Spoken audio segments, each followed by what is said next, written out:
แขวงฟูทอกสาธารณรัฐสังคมเวียดนามอนุรักษ์วัฒนธรรมบรรดาชนเผ่า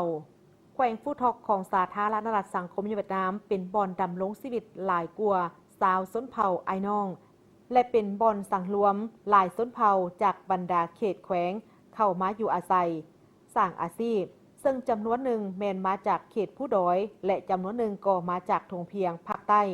ฉะนั้นการผสมผสานดังกล่าวจึงได้เกิดมีพื้นที่วัฒนธรรมอุดมสมบูรณ์มีลักษณะเฉพาะของแต่ละชนเผ่าเช่นเสียงเว้าเครื่องนุ่งห่มการจัดเทศกาลวันบุญและอื่นๆประเพณีของแต่ละชนเผ่ายังได้ประกอบส่วนเข้าในการดำรงชีวิตร่วมหมู่เพื่อเป็นการปกปักรักษาคุณค่าวัฒนธรรมดังกล่าวแขวงฟูทอกก็ได้พันขยายและอนุรักษ์วัฒนธรรมชนเผ่าตามรูปแบบเฉพาะของแขวง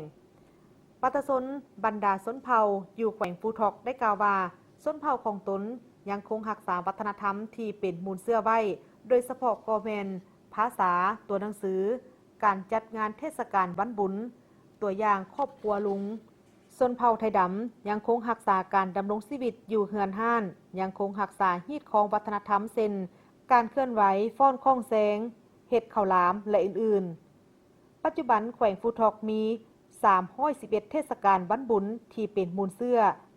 และมี41มรดกวัฒนธรรมที่บ่มีตัวตนที่พ้นเด่น